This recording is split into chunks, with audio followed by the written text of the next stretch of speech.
My boss laughed when I told him I was representing myself in court. Not a polite chuckle, not a nervous smile. He leaned back in his chair, looked at me like I'd told him I was going to fight a bear with a stapler, and he actually laughed out loud. It wasn't just him either. Two of my coworkers were still in the office when he did it, and they did that uncomfortable half-laugh people do when the person in charge decides something is funny. I remember the sound of it more than the words, the way it made my face go hot, the way my hands stayed perfectly still in my lap because I refused to give him the satisfaction of watching me react. I didn't have a lawyer because I didn't have lawyer money. That was the whole point. I wasn't suing him because I wanted drama. I was suing because I wanted my paycheck, the hours he'd already taken from me, and because I was tired of being treated like I was stupid for expecting basic, written in black and white things to apply to me. The kind of company it was matters, so here's the picture. Small operation, 30-ish employees. Not a corporate giant, more like we're a family here. Printed in cheap ink on the break room wall, right above the microwave that always smelled like burnt popcorn. The owner, my boss, was the kind of guy who called everyone buddy and acted like he was personally doing you a favor by paying you at all. He was also the kind of guy who loved gray areas, overtime. We don't really do overtime, just get it done. Clocking in, use the app, but don't be weird about it. Lunch breaks, if you need one, take one, but we're slammed. I was there almost 2 years. I came in early. I stayed late.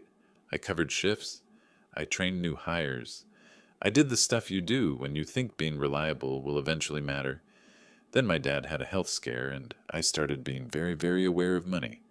I pulled my pay stubs and matched them against my time logs. Not because I wanted a fight, because I needed to know if I could afford the copays that were suddenly showing up in my life. That's when I realized something that made my stomach drop. My hours weren't off a little. They were off in a pattern, always rounding down, always missing the same type of time. 10 minutes here, 15 there. The kind of trimming that's easy to miss if you're not looking, but adds up if you are. At first I assumed it was a system glitch. I emailed payroll with a calm, boring message, attached screenshots, highlighted dates. I kept it polite because I still thought there was a normal explanation. Payroll forwarded it to my boss. He called me into his office the next morning, closed the door, and went right into that laugh. "Are you serious?" he said. "You're counting minutes now?" "I'm counting hours," I told him. "They're on my time card. They're not on my check." He swiveled his monitor toward me and pointed at an employee handbook, PDF like it was scripture. "It all evens out," he said. "Some days you're a little late, some days you leave early, you know how it is." I didn't actually. I was rarely late. And I couldn't remember the last time I left early without being told to. So I did something I'd never done at work before. I asked him to put it in writing.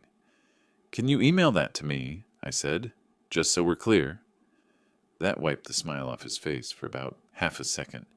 Then it came back, colder. "Why are you trying to start something?" he asked. I told him I wasn't. I told him I just needed my hours corrected. I told him my dad was in and out of appointments and I couldn't afford missing money. He stared at me for a long moment, like he was deciding what kind of problem I was. Then he said, "Okay, let's do this the hard way." 2 days later, HR asked me to come in for a quick conversation. There was no quick conversation. There was a folder on the table. There was a printed write-up I'd never seen before, claiming I'd been warned about attitude and insubordination. There was a paragraph about creating a hostile environment. It was written in that vague, corporate-sounding language that means nothing but sounds official enough to scare people. And at the bottom, there was a signature line with my name typed under it. Not signed. Typed. HR told me with a straight face that I was being terminated for performance issues, and that any questions about my final pay should be directed to payroll. I asked if my overtime was included in my final pay. HR blinked like I'd asked something inappropriate. My boss, who'd been quiet up until then, leaned forward and said, This is why you're being let go. You can't let things go. I went home with a cardboard box of desk stuff and a weird calm in my chest that didn't feel like peace. It felt like my body had decided panic was a waste of energy. That night, I filed a wage claim. I didn't even fully understand what I was doing. I just followed the state website, attached my documents, and told the truth in the little text box they give you. Weeks passed. Letters came. A date got set. My boss didn't respond to my last email. He didn't send a correction. He didn't offer a settlement. He didn't call to work things out, because guys like him don't work things out. They wait. They count on you getting tired. They count on you being broke. And I was broke. I checked with 2 employment lawyers. Both said the same thing in different voices. The case was real, but the amount wasn't worth it for them unless it escalated into something bigger. One of them actually told me, "You can do small claims on your own." So I did. I printed everything. Time logs, pay stubs, emails. I built a binder like my life depended on it, because in that moment, it kind of did. On the morning of the hearing, I wore the only button-down I owned that didn't have a stain on the cuff. I got there early and sat in my car for 10 minutes, trying to slow my breathing down, rehearsing what I'd say if the judge asked me to explain everything in 30 seconds. When I walked into the courtroom, my boss was already there. Not alone. He had an attorney beside him. Crisp suit, leather briefcase, that calm face people have when they bill by the hour. My boss saw me come in with my cheap binder and no lawyer, and his eyes lit up like Christmas. He leaned toward his attorney, said something under his breath, and then he looked straight at me, and he laughed. Like the whole thing was a joke, he couldn't wait to watch play out. The courtroom felt smaller once the hearing actually started. When we were called up, I stood on one side with my binder hugged to my chest. My boss and his attorney took the other table. The attorney laid out a laptop, a legal pad, and a stack of neatly tabbed documents, like he'd done this 100 times, because he probably had. The judge hadn't come in yet. We were just waiting. My boss leaned back in his chair, arms crossed, looking relaxed. Too relaxed. The kind of relaxed that comes from believing the ending is already written. "You sure you don't want to rethink this?" he said quietly, just loud enough for me to hear. "This stuff can get expensive if you keep pushing." "I already got fired," I said. "I don't really have anything left to lose." His lawyer glanced at him, then at me, with a faint, polite smile. Not cruel, worse than cruel, dismissive. When the judge entered, everyone stood. She was older than I expected. Gray hair pulled back tight. Glasses low on her nose. She didn't look rushed. She didn't look bored either. She looked focused, like she'd already decided she was going to pay attention, whether anyone deserved it or not. She asked the basics first. Names, roles, why we were there. The attorney spoke for them. Smooth, confident. He framed the whole thing as a misunderstanding. Said I was a problematic employee who'd been terminated for cause, and was now trying to reframe routine payroll discrepancies as intentional misconduct. I watched my boss while his lawyer talked. He nodded along at the right moments, like he was watching a presentation about someone else's company. Then the judge turned to me. "Mr. Outsky," she said, glancing at her notes. "You're representing yourself today?" "Yes, Your Honor." She paused for half a second longer than necessary, then nodded. "All right, tell me what happened." My mouth went dry, but my hands didn't shake. That surprised me. I didn't try to be dramatic. I didn't say he laughed at me. I didn't talk about how it felt. I just told the timeline. When I started, what my role was, how overtime worked in practice versus on paper. When I noticed the discrepancies, what I did about it. I handed over copies when she asked. Not everything at once, just what was relevant to the question in front of her. The attorney objected twice, once about relevance, once about interpretation. The judge overruled both without looking up. Then it was their turn. This was where I expected to feel small. The attorney walked through their version carefully. They acknowledged minor, rounding issues. They emphasized policy. They said the company relied on automated systems. They implied, without directly saying it, that if hours were missing, it was probably because I hadn't logged them correctly. And then came the part that made my jaw tighten. They introduced the write-ups, printed warnings, dates, signatures, the same documents HR had shown me the day I was fired. The attorney slid them toward the judge like a magician laying cards on the table. These records show a documented pattern of insubordination, he said, including refusal to follow management directives and confrontational behavior. I recognized the papers immediately, and I realized something that made my stomach twist. They weren't just lying. They were lying cleanly. The judge looked at me. "Did you receive these warnings?" "No," I said. I'd never seen them before the termination meeting. The attorney smiled again. "Your Honor, his name is typed right here." "I see that," the judge said. "That doesn't answer my question." She looked back at me. "Were these documents ever presented to you at the time they're dated?" "No." "Were you asked to sign them?" "No." "Were you made aware they existed?" "No." My boss shifted in his chair for the first time. The judge tapped one page with her pen. "And yet they're being presented as contemporaneous records." "They were generated internally," the attorney said smoothly. "Not all documentation requires employee acknowledgement." "True," the judge said, "but it does affect weight." She set them aside. That should have felt like a win. It didn't, because then the attorney pivoted. "Regardless," he said, "this is fundamentally a wage calculation dispute. Even if there were minor errors, there's no evidence of intentional withholding. At most, this would be a clerical issue." That word again. Clerical. It sounded small, accidental, harmless. I felt the pressure building in my chest. This was the part where people like me usually lose, where everything gets reduced to mistakes happen and systems aren't perfect, and the guy without a lawyer is expected to accept it. The judge leaned back in her chair. "Mr. She said to me. "How did you track your hours?" I told her. "The app. Screenshots, exported logs. And when you raised the issue, I emailed payroll, then my manager." "Did you receive a response in writing?" "Yes." I flipped to the email in my binder and handed it over. It was short, casual, and now that I was sitting there watching her read it, I saw it differently than I had before. My boss had written, "It all evens out. Some days you give time, some days you take time." The judge read it once, then again. She looked up at my boss. "Is this your email?" "Yes," he said quickly. "But that was informal, not policy." "I understand," she said, "but it's a statement." She turned to the attorney. "You're arguing the system is automated and neutral, but this suggests management discretion."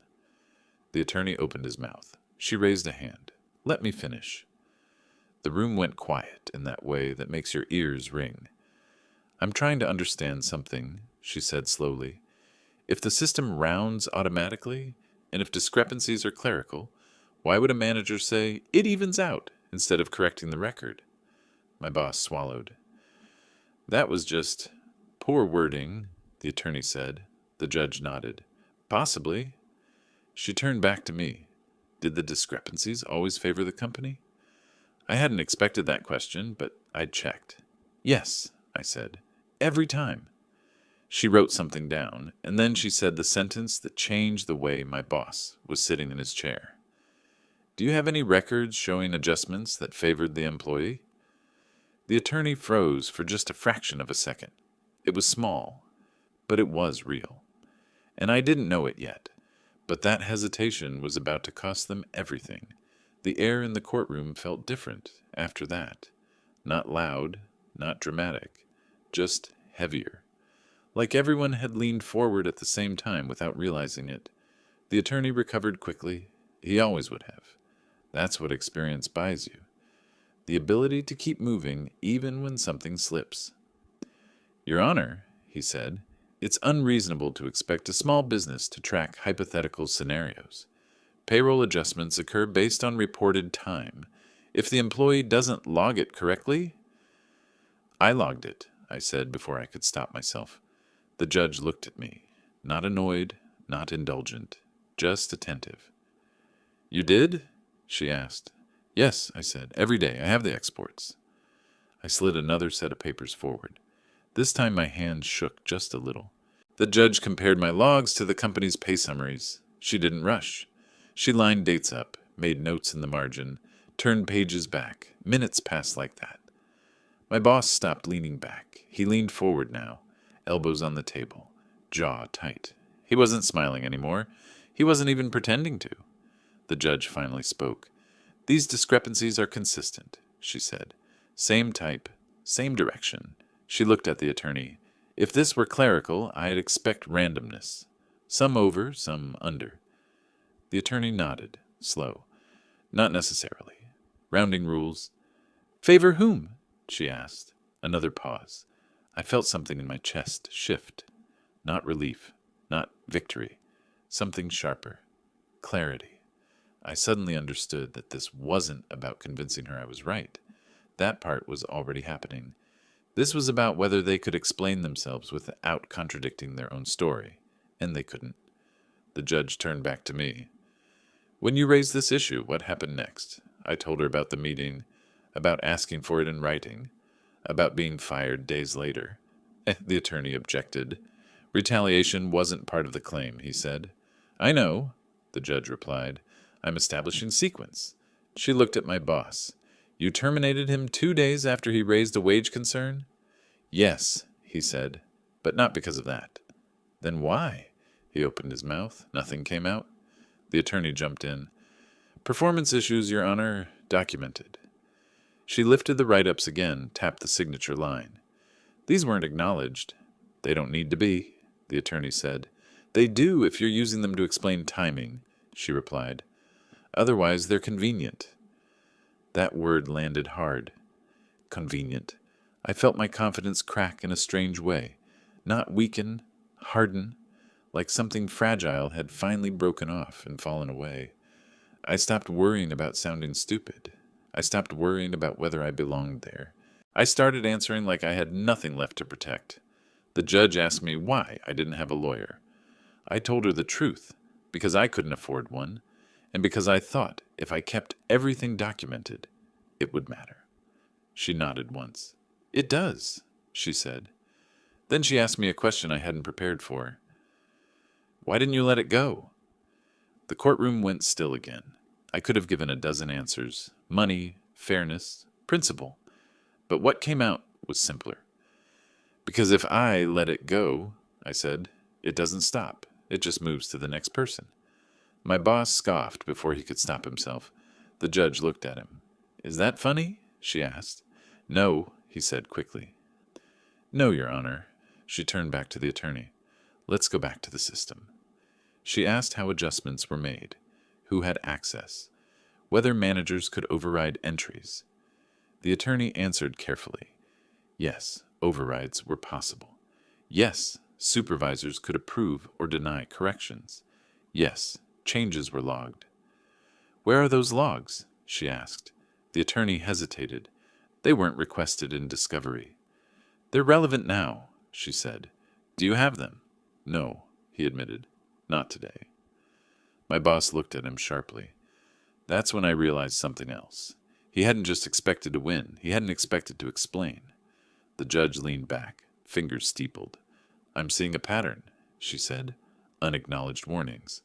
Discrepancies favoring one side. A termination following a wage inquiry. And no logs to support your explanation. She looked at my boss again. Do you personally review payroll adjustments? Yes, he said. Sometimes. Did you review his? He hesitated. Yes. Did you notice the missing hours? Another pause. Yes. The room felt like it stopped breathing. And what did you do? She asked. He swallowed. I assumed it evened out.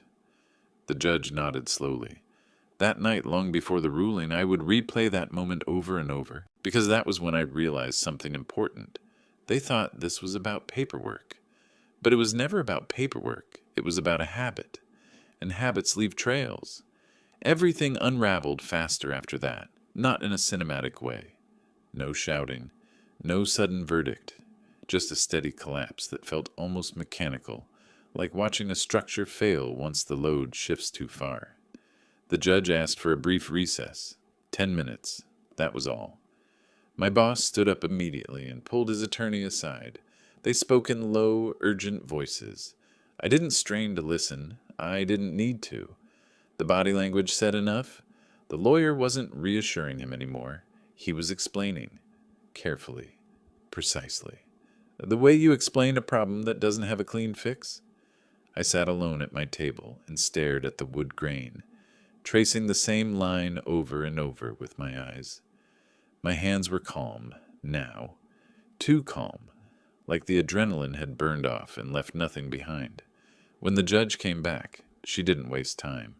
She addressed the wage issue first, said the discrepancies were credible, said the burden had shifted, said the company failed to provide contemporaneous records to rebut my documentation. Then she said something I hadn't expected at all. This court is also concerned about potential retaliation, she said. The attorney objected immediately. Your Honor, retaliation wasn't pled. I'm aware, she said. I'm not ruling on it today. I'm noting it. She turned to my boss. I strongly suggest you consult counsel regarding your employment practices. The word practices hung there like smoke. She ordered the company to pay the missing wages. All of them. Plus statutory penalties. Plus interest. My boss's face had gone pale in a way I'd never seen before. But she wasn't done. She looked back down at her notes, then up again. There's one more thing I want clarity on, she said. The room went silent. She turned to the attorney. You stated the system is automated and neutral. Yes, he said. And you stated managers can override entries. Yes. And the defendant just testified he reviewed and noticed missing hours. Yes. She paused. Then I have a simple question. She looked directly at my boss. Why weren't they corrected? He opened his mouth, closed it, looked at his attorney, looked back at the judge. I didn't think it was necessary, he said finally. It wasn't a lot of money. There it was. Not malice, not chaos, just indifference. The judge didn't raise her voice. She didn't frown. She just nodded once and wrote something down. That answer, she said, is why we have wage laws. She issued the ruling. Clear. Final. No ambiguity. When she stood and left, it took a second for everyone else to move, like we'd all forgotten how. The attorney packed his briefcase slowly. My boss stood frozen, staring at the table like it might argue back. As I gathered my binder, the attorney approached me. You did well, he said quietly, not sarcastic, not condescending, just factual. I nodded. I didn't trust myself to say anything. Outside the courtroom, my boss finally spoke. This isn't over, he said. I looked at him. Really looked at him. It actually is, I said. I didn't say it with anger. I didn't say it with triumph. I said it because it was true.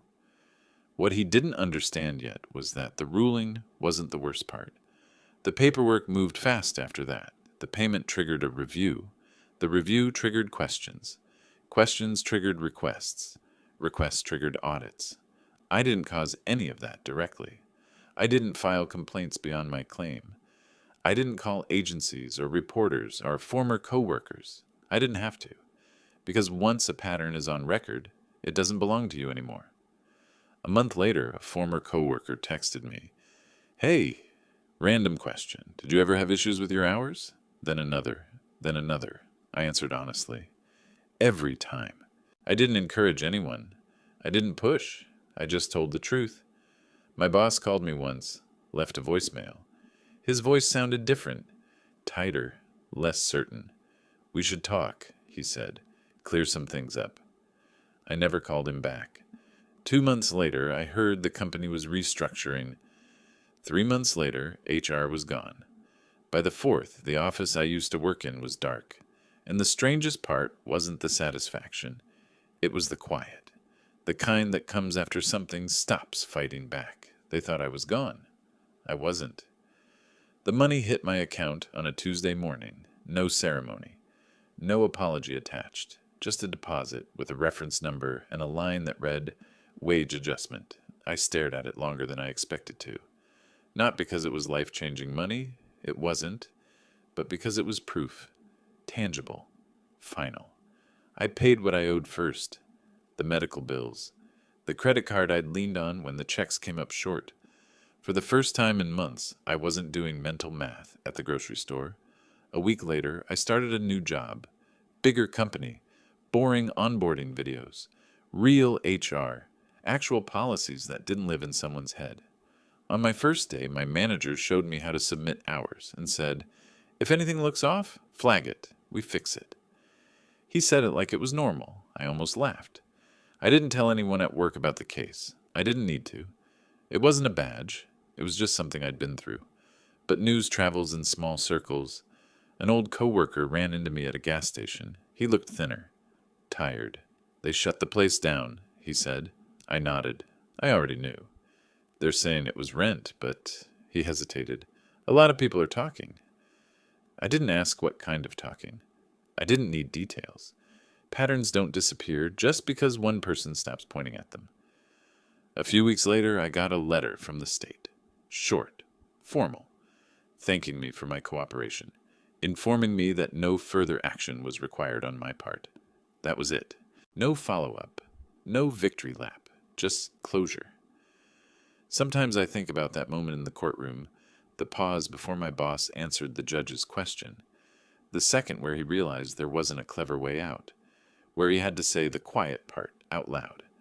I didn't beat him with brilliance. I didn't outlawyer his lawyer. I just didn't back down. And that's the part people don't expect. They think systems only respond to power, or money, or influence. But sometimes all it takes is someone boring enough, stubborn enough, to keep receipts and show up. If I'd had a lawyer, maybe it would have ended faster. Maybe it would have been cleaner. But doing it myself forced everything into the open. No translations, no buffers, just questions and answers. One question, really. Why weren't they corrected? That question followed him, not me.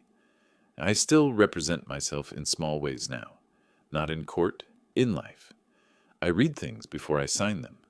I ask for clarification. I don't let laughter push me into silence. I'm not angry anymore. That surprised me the most. Anger was fuel at the start, but it burns fast. What replaced it was steadier, quieter, confidence maybe, or just the knowledge that if someone laughs at you for standing up for yourself, it says more about the position they're standing on than yours. I don't know where my old boss is now. I don't check. I don't need the ending to be dramatic to feel complete. The story already finished where it mattered. I walked into that courtroom alone, carrying a binder and a knot in my chest. I walked out lighter, not because I won, but because I knew for the first time that I could sit across from power, look it in the eye, and not look away. And that turned out to be enough.